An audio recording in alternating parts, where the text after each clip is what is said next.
Ciao a tutti e bentornati in un nuovo video.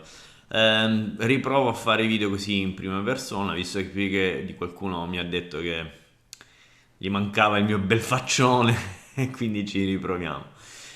Oggi vi parlo di un argomento che è l'utilizzo del guinzaglio retriever, che è uno strumento per insegnare la condotta al guinzaglio, quindi molti altri educatori che io vedo su YouTube o su altre piattaforme lo utilizzano come metodo principale per insegnare la condotta al guinzaglio e ora vi voglio spiegare un po' più nel dettaglio di che si tratta e anche un discorso è collegato al fatto che io ancora non ho finito, diciamo, la mia piccola serie di video in cui spiego la condotta al guinzaglio su YouTube. Perché? Prima di spiegarvelo, un minuto, solo uno, di autopromozione. Beccatevi questo spot. Spot autopromozionale. Puoi seguire i miei contenuti su YouTube. In questo caso ti chiedo di iscriverti al canale, di cliccare sulla campanellina delle notifiche, di commentare il video e di condividerlo con altri amanti dei cani, proprio come te. Ho anche implementato la funzione sottotitoli. Attivali se ti possono essere utili. Puoi inoltre seguirmi su Instagram, ed in questo caso lascia un like al video, segui il profilo Educane, condividi video e contenuti sul tuo profilo. Ho anche una pagina Facebook. Anche in questo caso solite raccomandazioni.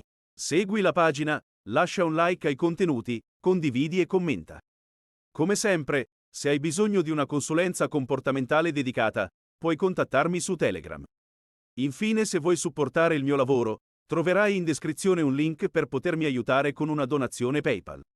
Pochi euro potrebbero fare una grande differenza. Diventa un supporter e potrai anche tu partecipare alla scelta degli argomenti per i prossimi video.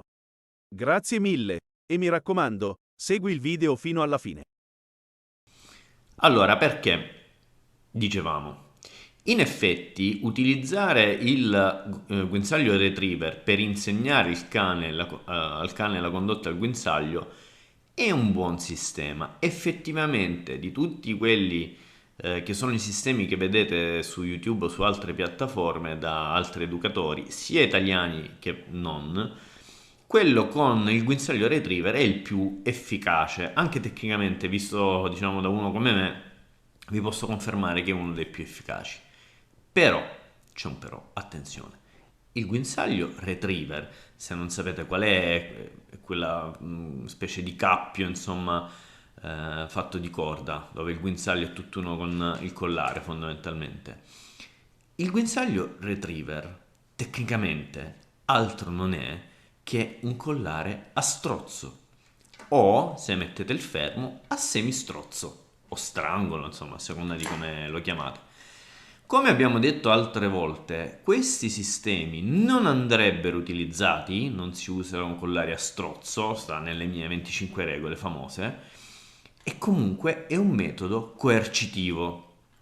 Io non sono totalmente contrario all'uso del guinzaglio retriever, ma sono totalmente contrario all'insegnarlo su YouTube. Anche perché, e qui ricollego al fatto del perché io ancora non abbia poi finito di spiegarvi come si fa la condotta al guinzaglio, se volete sapere la mia, c'è un altro strumento che potrebbe essere coercitivo, che è il collare cavezza, che è molto più efficace, 100 volte più efficace, ed è molto meno invasivo per il cane, quindi fondamentalmente è meno coercitivo per il cane. Ma anche quello, così come il guinzaglio retriever, bisogna saperlo usare. Insegnarlo così con un video su YouTube non va bene.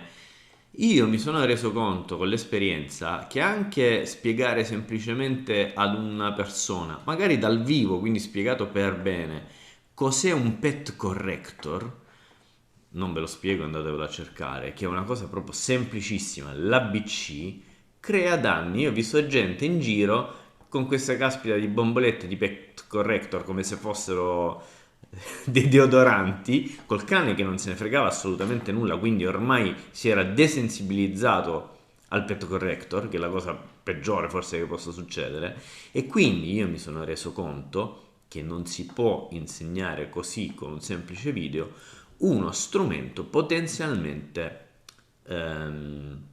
dannoso, diciamo così, potenzialmente. I ragazzi che io ho visto, soprattutto italiani, che utilizzano il guinzaglio retriever e fanno vedere come lo utilizzano benissimo, quindi in quel caso non è un problema. Il problema sta nel fatto, come si suol dire, don't try this at home. C'è bisogno di qualcuno che vi spieghi come fare di persona, approfonditamente. Ed è questo il motivo per cui io poi non mi sono più messo a insegnare la condotta al guinzaglio su YouTube. Lo farò perché c'è un sistema che poi fondamentalmente è sempre lo stesso, per cui si può anche evitare di usare il collare cavezza o il guinzaglio retriever. Il problema che rende le cose molto più complicate. Io ho visto solamente un ragazzo molto molto bravo su YouTube italiano che sa come si fa senza guinzaglio retriever, senza alcun tipo di coercizione, quindi nemmeno il collare cavezza. Cioè, capisco che è molto bravo, solo che lo spiega un po' male. Non so se lasciarvi il link in descrizione oppure no, io mi accorgo che sa bene quello che sta facendo, ma lo spiega un po' male. Detto questo, quindi attenzione, il guinzaglio retriever è un metodo coercitivo. Attenzione ad utilizzarlo. Diciamo che è un peccato da 0 a 100 che vale 3, ma sempre che c'è un problema di fondo.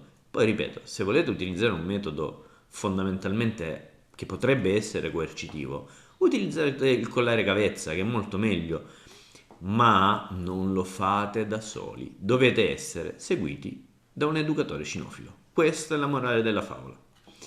Grazie per avermi seguito, spero che questo video con il mio bel faccione vi piaccia di più degli altri, dove c'era la signorina che parlava. Fatemelo sapere magari con un commento. Non ribadisco le cose già dette dallo spot autopubblicitario. Se volete contribuire a sostenere il canale sapete come farlo, c'è il link. Iscrivetevi al canale, iscrivetevi su Instagram, su Facebook, scrivetemi in privato su Telegram se avete bisogno di me.